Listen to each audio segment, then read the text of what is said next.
que yo fui y serán lo que yo soy. Bueno, entonces, esa es una gran lección que yo aprendí. Lo primero que aprendí fue cuando estudié, cuando era estudiante. ¿Cómo? Sí, claro. Ah, la anatomía recontra pesada era. No le alcanzábamos, más o menos es como la que ustedes están estudiando ahora.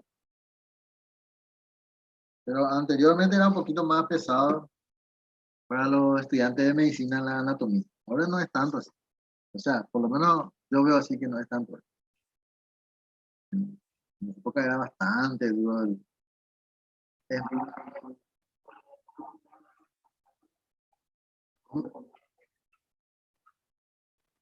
eh, no, el año, o sea, estos 2 años luego sí que es bastante. Pero bueno, de cualquier manera, yo creo que va avanzando un poco eh, el tema de la tecnología misma y eso hace que no sea tan necesario estudiar punto por punto la anatomía hoy en día. Una es más genérico y más, por decir así, más dinámico. Anteriormente yo estudiaba hasta el agujerito más o menos para ser este, especialista en anatomía, ¿verdad? Pero bueno, hoy en día no es tanto así y me parece bien, porque hay otras partes también de la medicina cosas que anteriormente era más, por decirlo así, eso impedía que otras partes de la medicina se aprendan, porque era tan intenso el tema de la anatomía que los alumnos prácticamente no le dedicaban tiempo a las otras asignaturas. Y bueno, eran otras épocas. Eh, sí, sí, sí. No, proteína vamos a terminar, a tratar de terminar hoy, porque tenemos que estudiar las estructuras de las proteínas. Ven que nosotros estudiamos las partes, serían las proteínas, los tipos digo, los aminoácidos, los tipos de aminoácidos que clasificamos en varios aspectos. Y ya estudiamos hasta el enlace peptídico, ¿se acuerdan? Cuando se unían los aminoácidos que se llamaban enlace peptídico, la unión entre un aminoácido N-terminal y un amino terminal y ácido terminal. ¿Se acuerdan? Sí, profe. Bueno, y ahora vamos a continuar esa parte, señalando de que la secuencia de los aminoácidos, eso va a determinar la, la estructura primaria de esa proteína. O sea que cada proteína tiene una estructura primaria diferente. Entonces, eso está de más decir, ¿verdad? Que eso tiene que ser así. Porque si tuvieran la estructura primaria iguales todos, no habría diferentes proteínas y todos cumplirían la misma función y toda esa historia. Nosotros estamos estudiando esto en función a qué papel va a cumplir dentro del organismo una proteína. Eso es nuestro objetivo final, comprender esa idea, ¿verdad? Si bien nosotros habíamos estudiado seguramente en el colegio, en la escuela, eh, algunos detalles que hay proteínas que son estructurales, otras que son de transporte, otras que son, bueno, diferentes funciones que cumplían las proteínas. Ahora lo único que vamos a hacer es profundizar un poco más eh, esas funciones, estudiando a las proteínas que son transportadoras, que son estructurales y todas esas cosas. Pero para eso tenemos que aprendernos su estructura. Y como ya dijimos, la secuencia de aminoácidos es la que determina la estructura primaria. Es decir,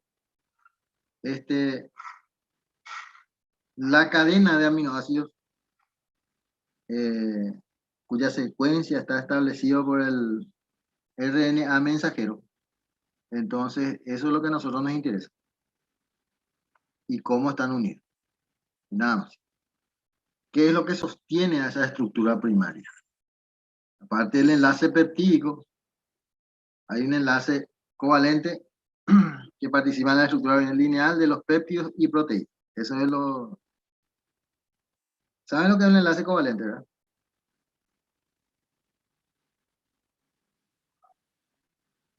Enlace fuerte entre no metales. Es un enlace fuerte entre dos átomos que tienen... O sea, igual se puede dar en el caso de metales, pero generalmente en no metales. Exacto, así mismo. Y no metales que sean su potencial de Alta fuerza ionización. iónica. Sí, su potencial de ionización que sean similares. Por ejemplo, el nitrógeno con el oxígeno, el carbono con el oxígeno, que son que difícilmente va a encontrar un cloro con un sodio, por ejemplo, que están en el extremo de la tabla periódica. Que sea Eso es iónico, profe. Eso. Ahí se Y es que no hablo. sí. Vos reptile, ¿verdad? Chiara, sí. Chiara, eso, Chiara, muy bien.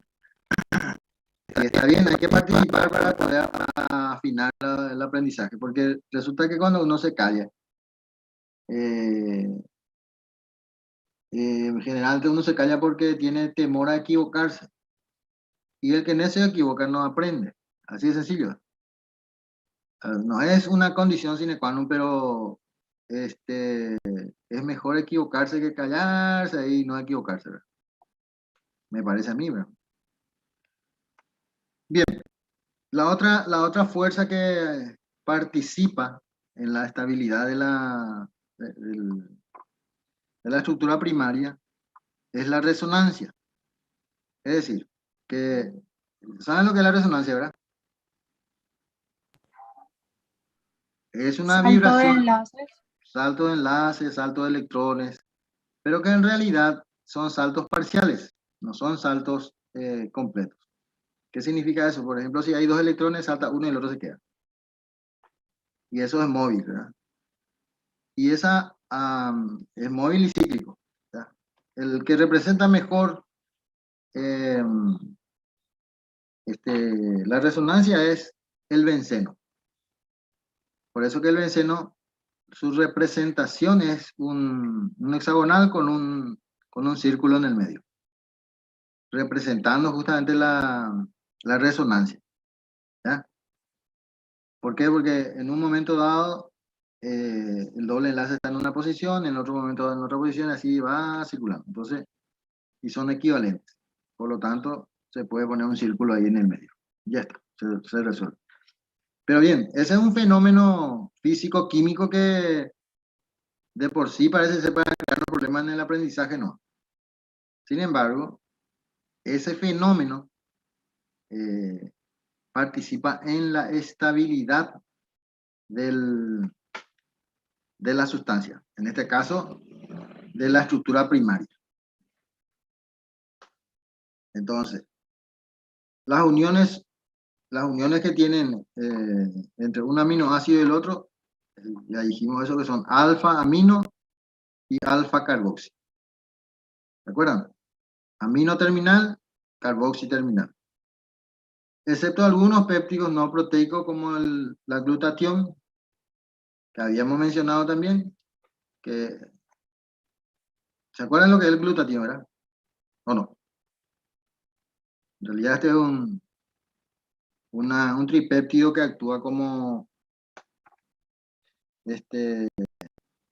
estabilizador del hierro más 2. O sea, que es el que evita que el hierro más 2 se oxida a hierro más 3 dentro de la hemoglobina, por ejemplo. Una de sus funciones. No es la única, pero es una de las más importantes. Bien, entonces, la resonancia no tiende a ionizarse, por eso que decimos que es parcial, porque si es que era el salto total, se iba a ionizar. Y es a ningún pH, o sea que no depende de la... ¿Se acuerdan que el comportamiento ácido básico de un aminoácido dependía del pH en que iban a actuar? En este caso, la resonancia en sí, el fenómeno fenómeno de la resonancia no depende del pH. Y por otro lado, le da cierta rigidez y no puede girar libremente. Ese sería el enlace peptídico, ¿ya? El enlace peptídico tiene todas esas características. Las uniones son alfa, ya dijimos. Otros como la carnosina, que es un dipéptido muscular que posee beta-amino, o la D-aminoácido de la tirosidina, que es un antibiótico, pero dentro de la estructura proteica no existe ninguna posibilidad de incorporar. Que es lo que siempre decíamos. Puede existir D-aminoácidos, pero no dentro de la estructura proteica. ¿Se acuerdan? Una de las cosas que tienen que fijar muy bien para poder aprender es que los aminoácidos son L-aminoácidos, los aminoácidos que forman parte de las proteínas, o que pueden introducirse dentro de la cadena proteica. El resto son D. Sin embargo, de aminoácidos tampoco nosotros podemos metabolizarla. No podemos descomponer, no podemos retirar su amino y su carboxi, y la cadena de carbono tampoco se puede. Porque ustedes van a ver ahora más adelante en el metabolismo que en realidad lo que hacemos con los aminoácidos es, cuando lo metabolizamos, retiramos su grupo amino, su grupo carboxi, y queda libre el grupo carbono, la cadena de carbono, que van a ser utilizados de otra manera, dependiendo de la situación, ¿verdad? Eso va a ser así ahora. Bien.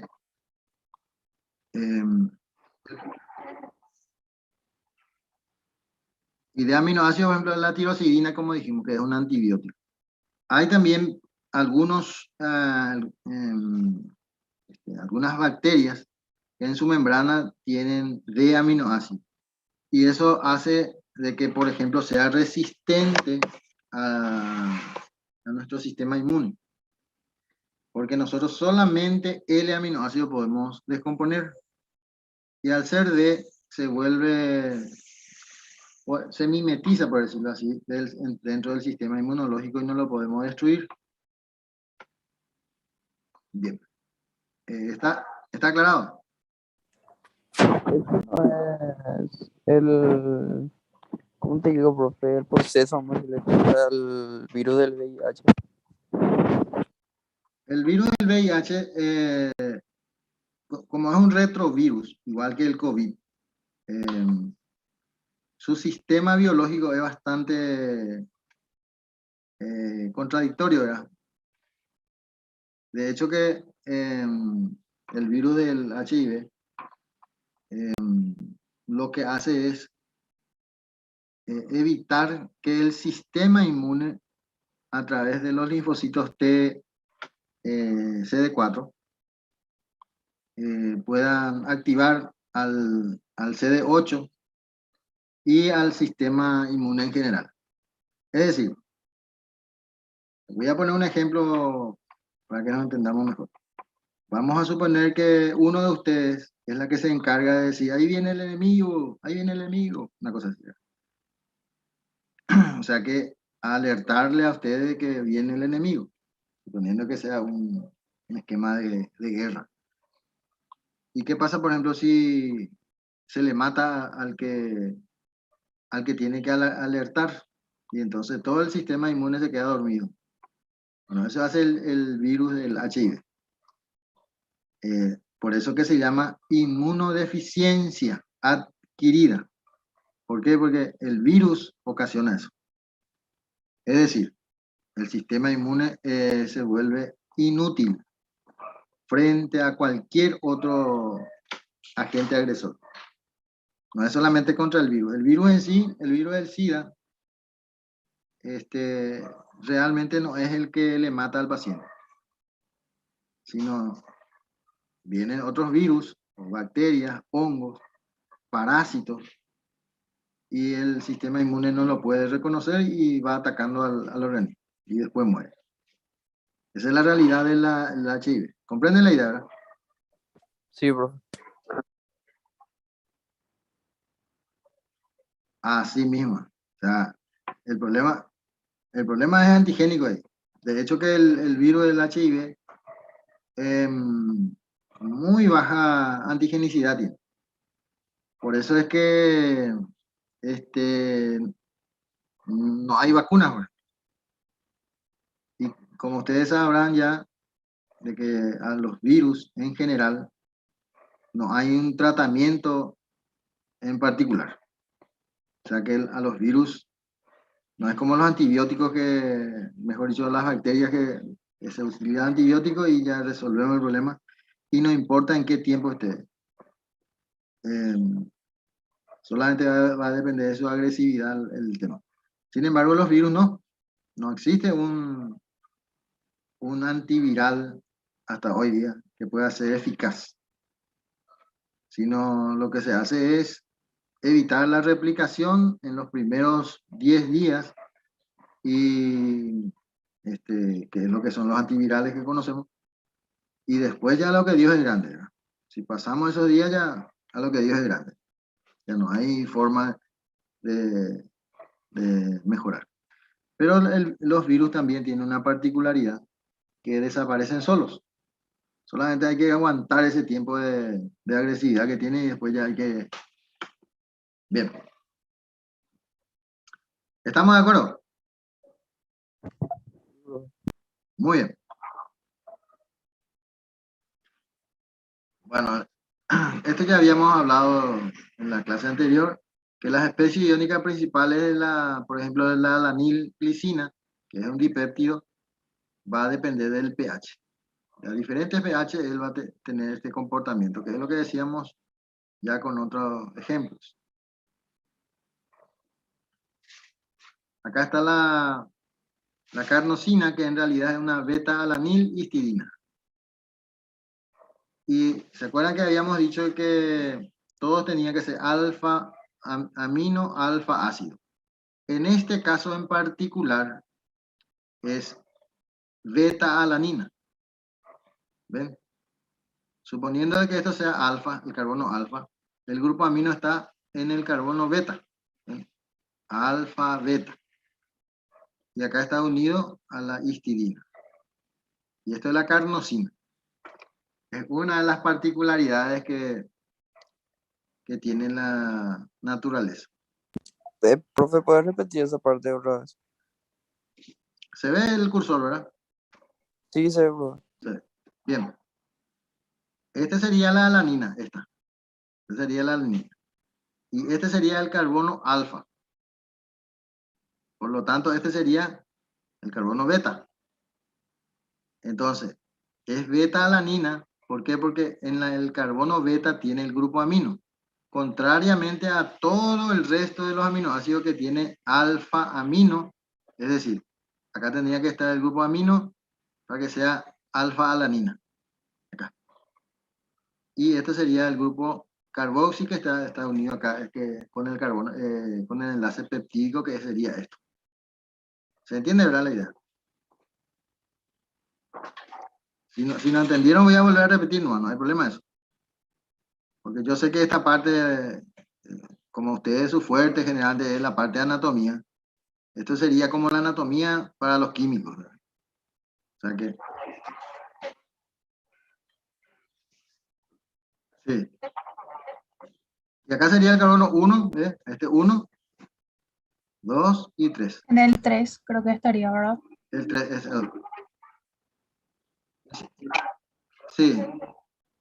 3 aminoalanina histidina, ¿verdad? 3 amino, ahí ya se tiene que decir que el grupo amino está en el carbono 3. 3 aminoalanil histidina.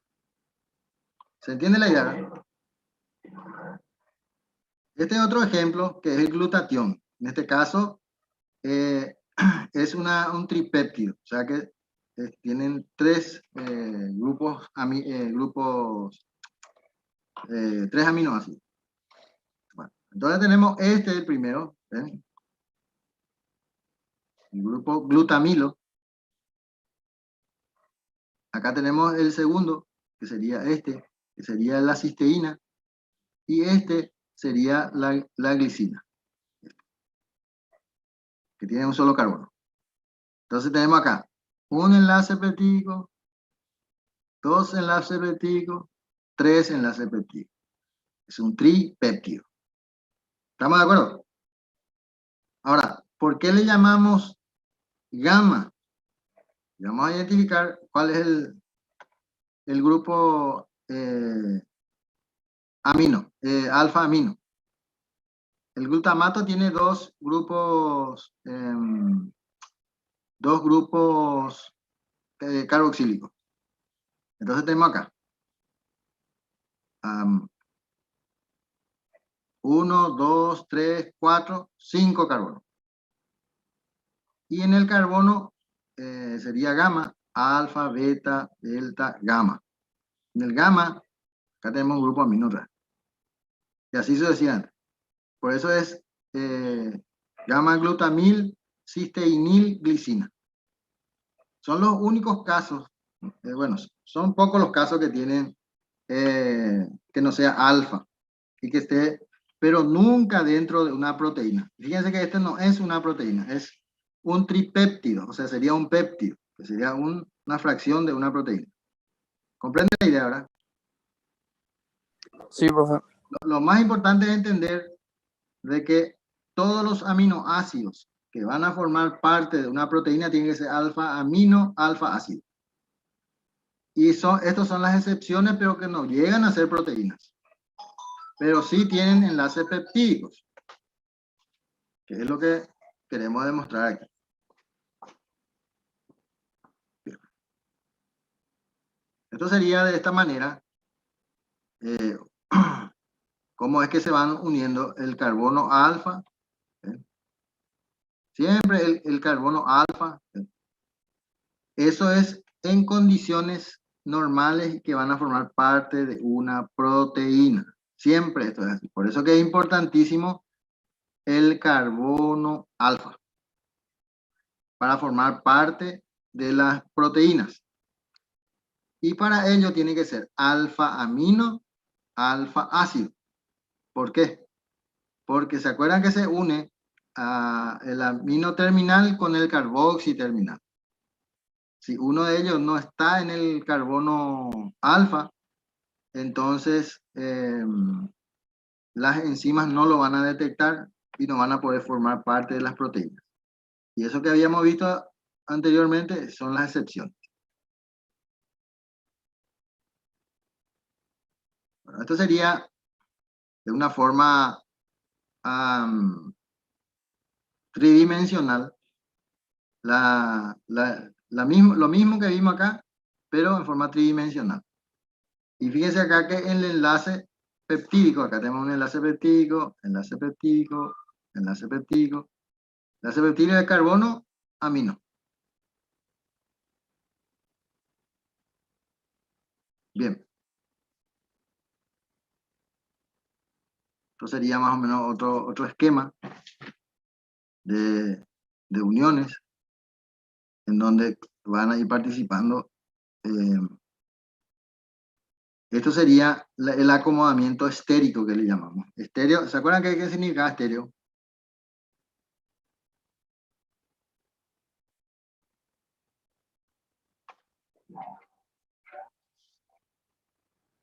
El estéreo significa espacio. Es decir, el acomodamiento estérico sería el acomodamiento en el espacio. ¿Se acuerdan que le había explicado si estamos los gordos, estamos los flacos, los altos, y vamos a ir de acuerdo a cómo nos dé el espacio, vamos a ir acomodándonos? De hecho, que si hay dos gordos, uno al lado de otro, bueno, va a buscar la forma de alejarse uno de otro. ¿Por qué? Porque se van a molestar si están apretados en un mismo espacio. El ejemplo más claro para tratar de entender esto es, suponiendo que nos subimos en el colectivo, ¿verdad? Y no está llenado los asientos. Adivinen dónde vamos a colocarnos si es que no está lleno el asiento.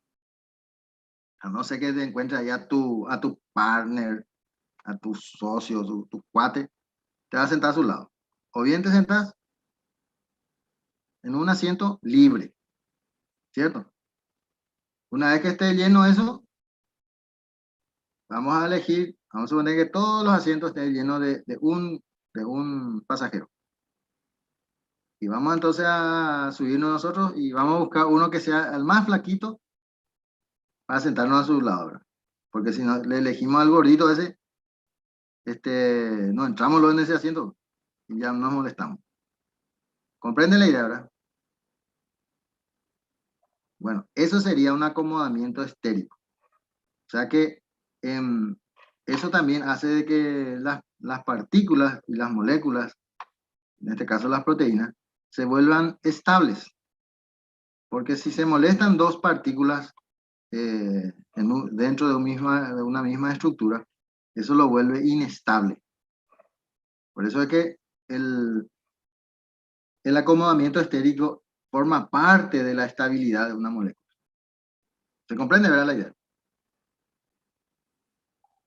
Bueno.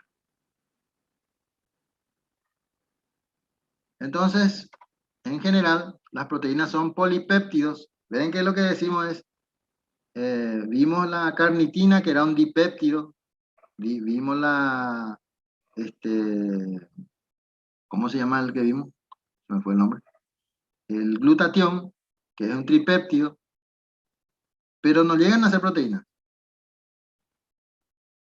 Las proteínas son polipéptidos, ¿verdad? De peso molecular elevada.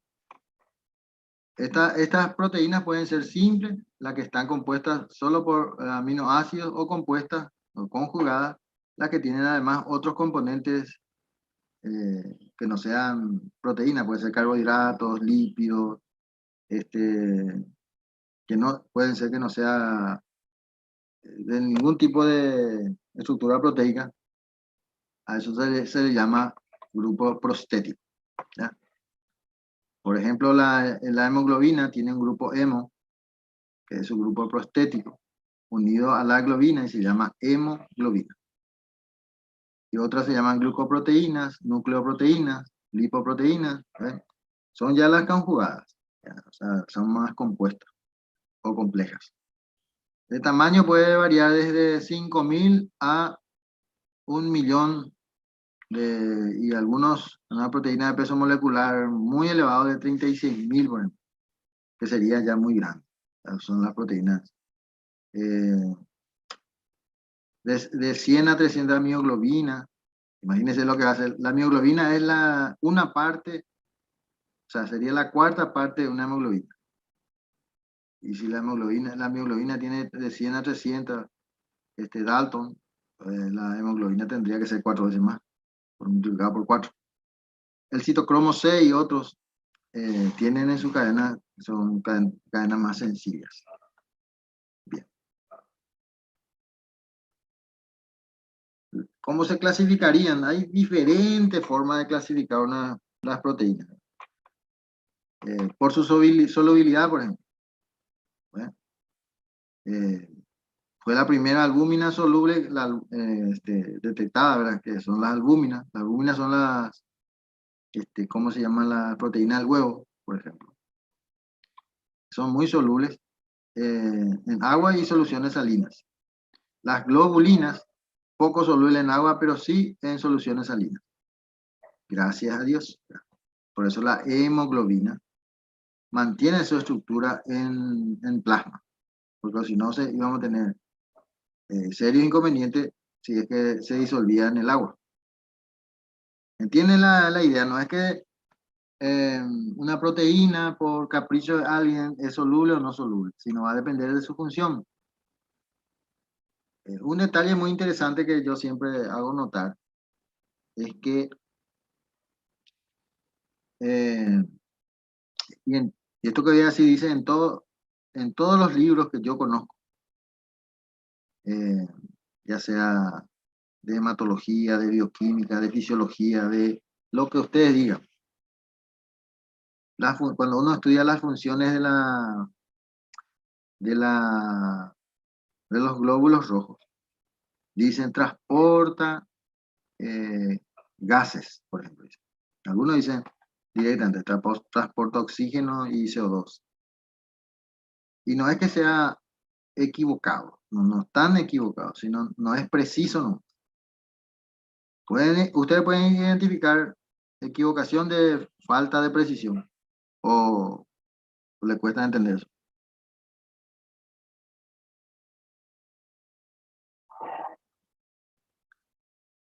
La equivocación, o sea, yo estoy diciendo de que esos libros que había comentado, ya sea de fisiología, de bioquímica, de hematología, de lo que ustedes digan, todos los libros dicen que la función de la hemoglobina es transportar, mejor dicho, la función de los glóbulos rojos es transportar gases en general. Puede ser oxígeno, CO2, bicarbonato, lo que sea. Bien. Y yo digo que no es que estén equivocados estos autores, sino lo que le falta es precisión. Entonces la ¿No sería pregunta, entonces, doctor, que desde su estructura molecular ellos ceden los átomos de oxígeno o los demás? claro, a lo que quiero llegar es que en realidad lo que hacen los glóbulos rojos es proteger a la hemoglobina para que la hemoglobina sea el transportador de esos gases. Y voy a argumentar mi posición con referencia a ese punto. Si los glóbulos rojos se rompen, la hemoglobina pierde su capacidad de transportar oxígeno. Pero mientras que los glóbulos rojos mantienen su integridad, estas hemoglobinas que están dentro de estos glóbulos rojos tienen la capacidad de transportar, ya sea llevando o trayendo, da lo mismo, o sea, pero que cumple su función de transportador, por ejemplo. Entonces, a lo que voy es que estos autores que sostienen que la función de los glóbulos rojos es transportar gases, si bien no están equivocados, le falta precisión. ¿Comprenden lo que digo, verdad? Sí, profe. Porque porque los glóbulos rojos, en general, podemos hablar, sí transportan gases. O sea, eso no es, yo no puedo discutir eso porque discutir eso sería desmentir a toda la ciencia, ¿verdad? Y eso no puedo hacer yo. Pero sí puedo mencionar que a estos autores les falta precisión, porque en realidad su función es la de proteger al transportador del oxígeno, que es la hemoglobina.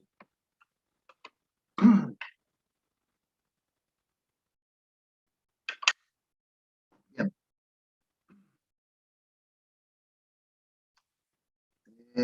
Entonces, las globulinas, por ejemplo, no son solubles en soluciones. Bueno, quiero también aclarar una cosa, de que este tema de la solubilidad de las proteínas en soluciones salinas es muy relativo, ¿no? Es así como que la que leemos en los libros, que parecen absolutas. Y les voy a decir por qué nomás. Porque por ejemplo, la albúmina es soluble en agua en solución salina. Pero si yo les sigo agregando sal, por ejemplo, estas albúminas se vuelven insolubles.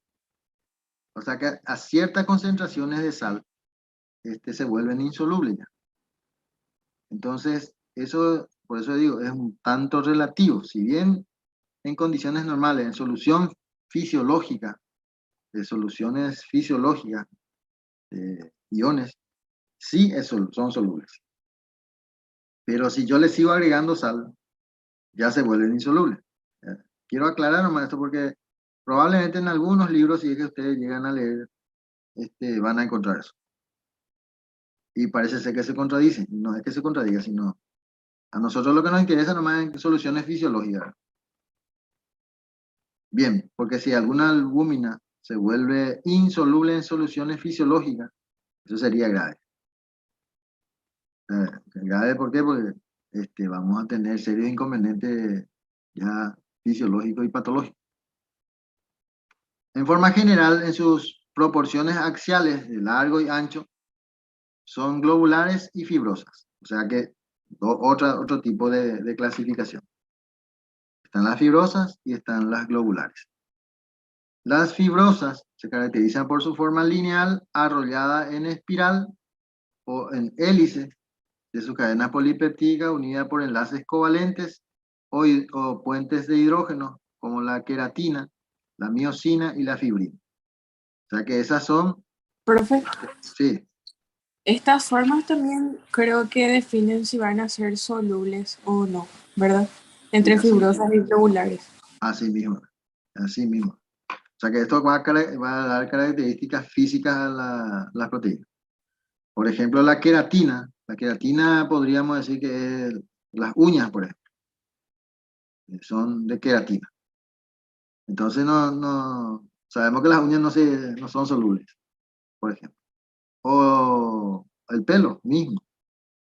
Sabemos que el pelo no es soluble. Imagínate, vos te lavas tu cabeza y se disuelve todo tu cabello. Bueno, en mi caso ya está todo disuelto, ¿verdad? Pero estamos hablando de este, ¿Por qué así, profe? ¿eh? No, y No al está, autobullying, profe. no, tranquilo. Bien, y las globulares son plegadas en forma compacta, en forma esférica o la cadena polipéptica enrollada como las albúminas y muchas enzimas y algunas globulinas plasmáticas. Son, tienen también esa característica que son globulares. Por eso, a ver, dice en una pregunta que hice en algún examen, ¿la hemoglobina es globular o es fibrosa? Y no sé cómo es así, parece que te dice ya qué color es el caballo blanco del mariscal, ¿verdad? Y algunos me ponían fibrosa. Por eso se llama hemoglobina. Por poco no te dice hemoglobular, ¿verdad? Pero bueno, esto suele ocurrir. Bien, eso pasa porque a veces cuando es selección múltiple no te permite pensar mucho. O sea, algunas personas, ¡pum!, dicen ya tal cosa y ya. Estudió, por ejemplo, que, bueno, ni aunque yo haya leído en un libro hemoglobina fibrosa, no voy a creer porque se va a llamar hemoglobina entonces, ¿verdad?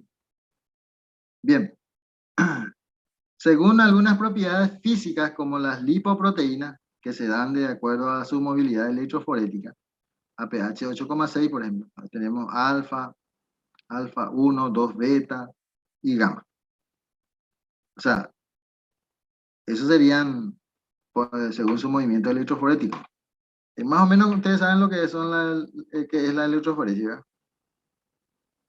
¿Habrán escuchado?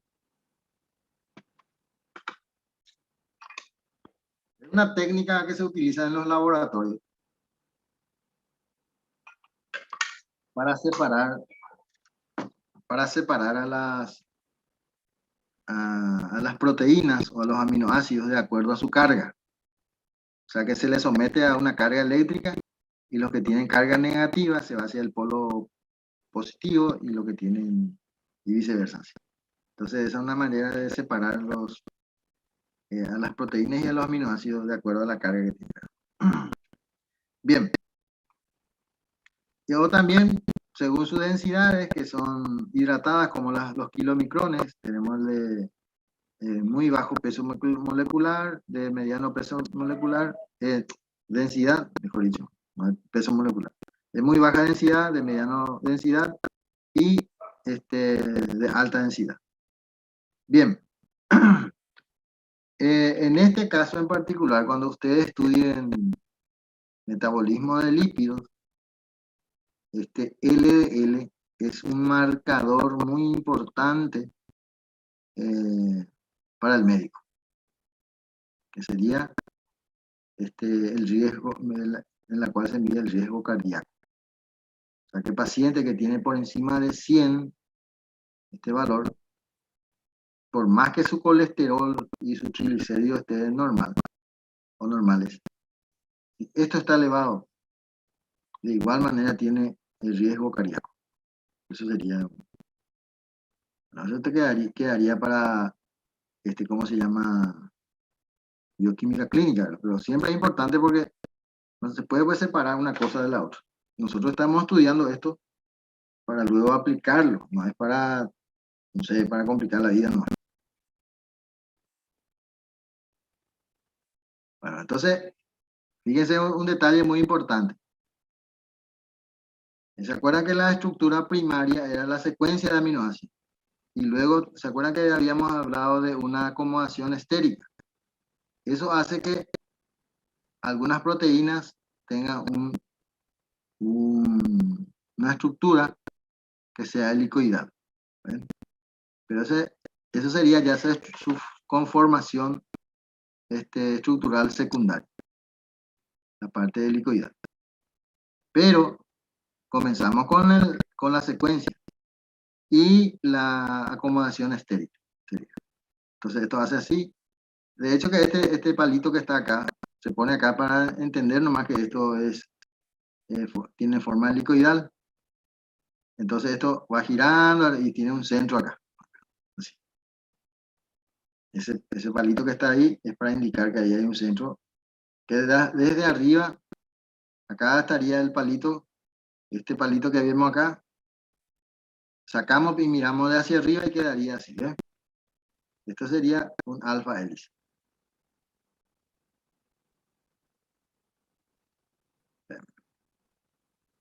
Entonces acá tenemos, por ejemplo, los que permiten la formación alfa hélice que sean estables son estas. ¿Eh? Alanina, leucina, fenilalanina, tirosina, triptófano, cisteína, metionina, histidina, asparagina, glutamina y valina. Los que lo vuelven inestable, o sea que eso significa que si aquí hay alanina y en el medio hay serina, por ejemplo, eso lo vuelve inestable a o isoleucina, o treonina, ácido glutámico, ácido aspartico, glicina, arginina y glicocola, o glicina, esta es glicina, ¿verdad? Entonces, todo esto no es que lo rompen, sino solamente lo inestabilizan. Es decir, quiere decir que a partir de ahí probablemente va a tener otra estructura. Eso sería, ¿verdad?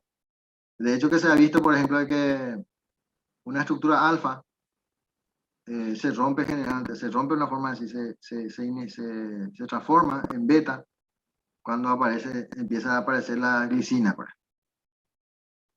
Y sí rompen la prolina y la hidroxiprolina.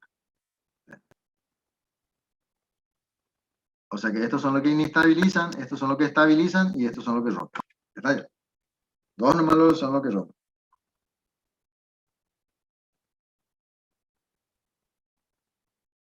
Esto sería una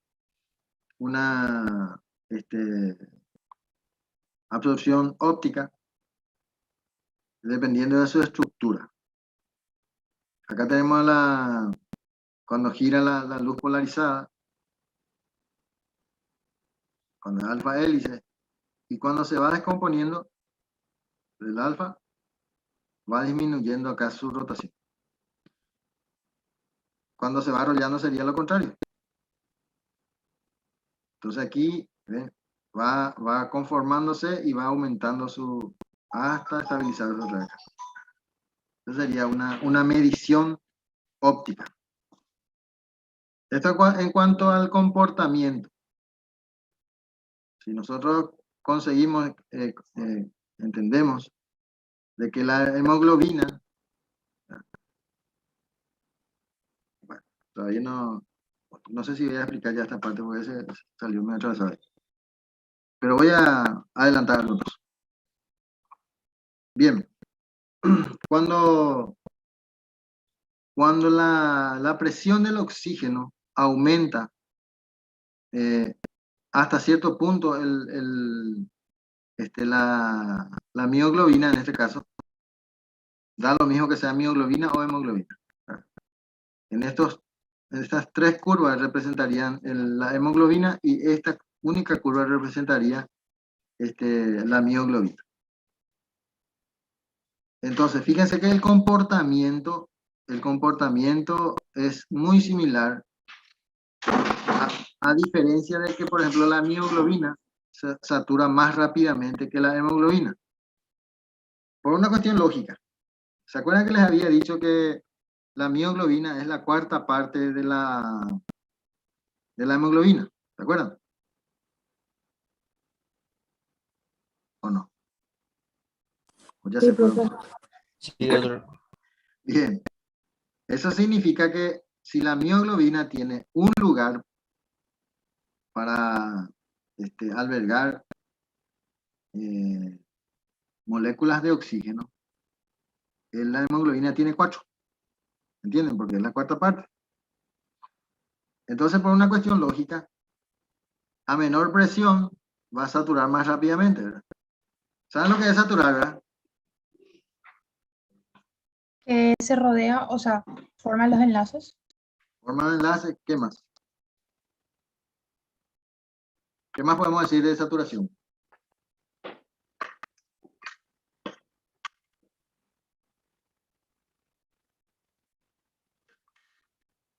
A ver, a las personas que tienen novio, pareja, esposo, novia, lo que sea, cuando se vuelven pesados, ¿qué ustedes le dicen?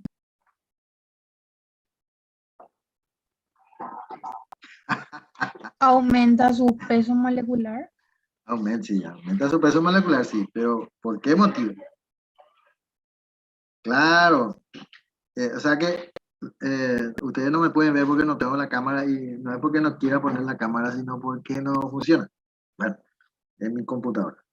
Entonces, pero supongo que cuando digo me tenés hasta acá, se imaginan qué es lo que estoy haciendo, ¿verdad? Sí, ¿O profe. no? Bueno, o sea que lo que vos le estás diciendo cuando decís me tenés hasta acá, le estás diciendo me tenés saturado, me tenés lleno, me sobrepasa, una cosa así. ¿Se entiende, verdad, la idea?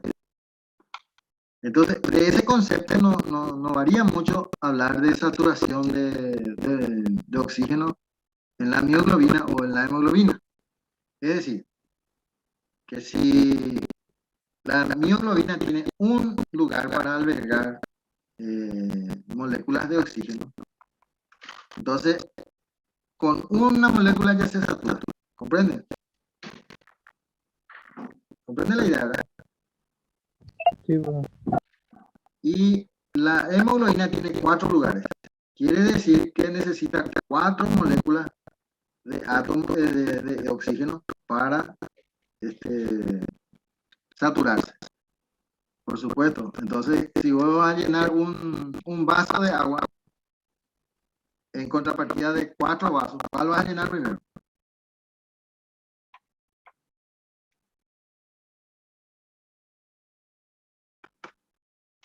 A ver, si tenemos, vamos a suponer, voy a ver por quiénes están, a ver si,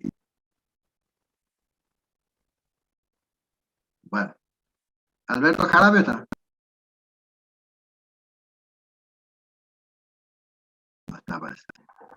Se fue al baño. Sí, profe. Sí, profe. Está, Estoy pero bueno, grabando, profe. pero me Estoy. escucha, pero Sí, se escucha, profe.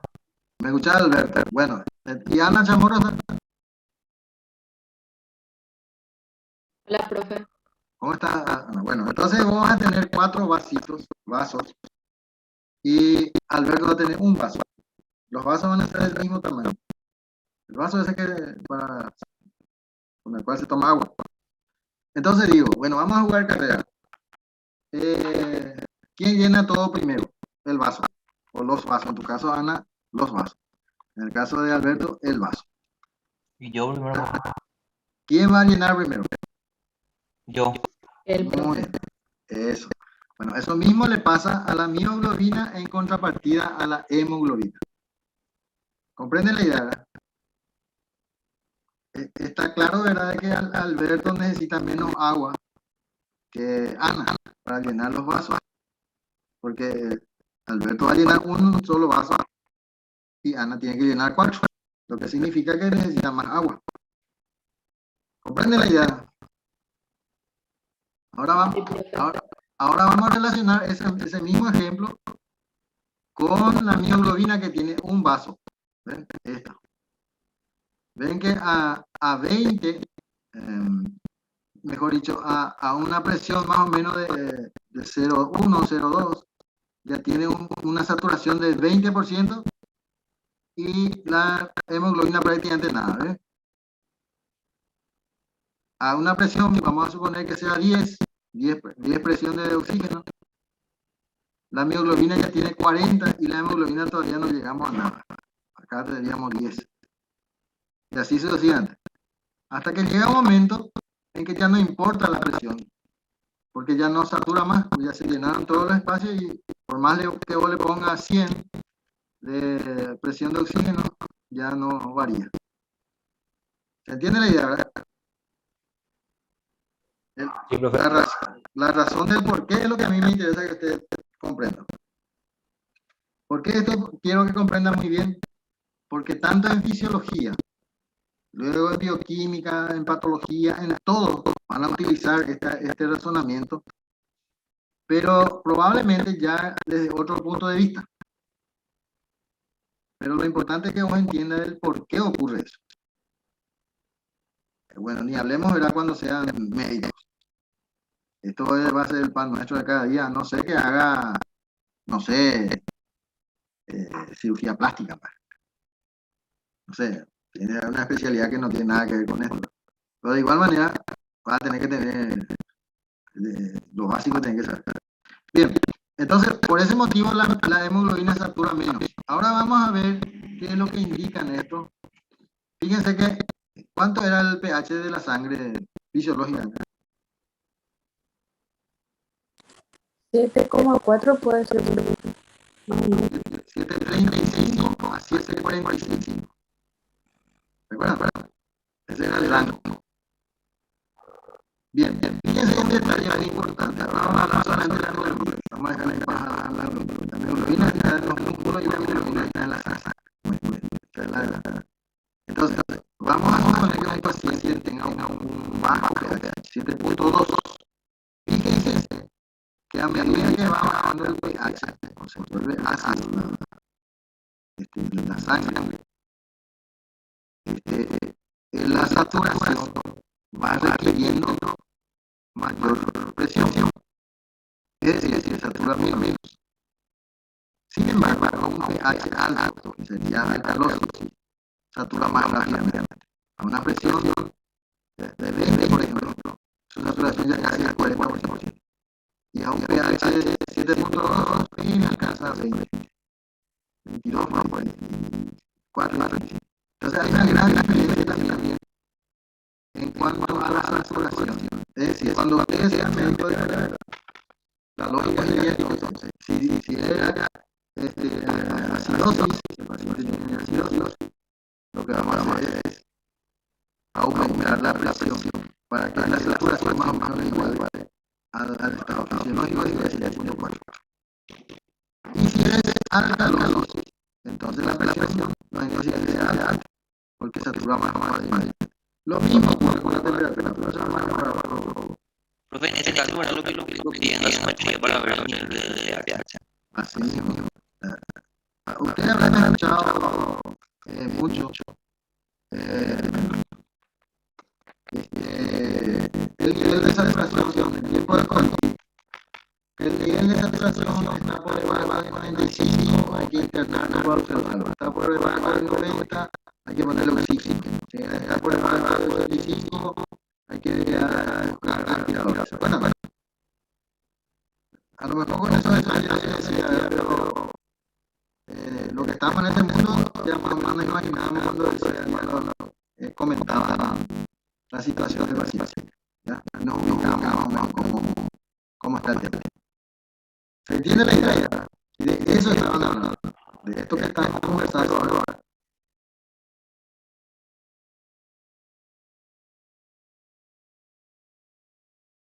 Cantidad de espacio que estamos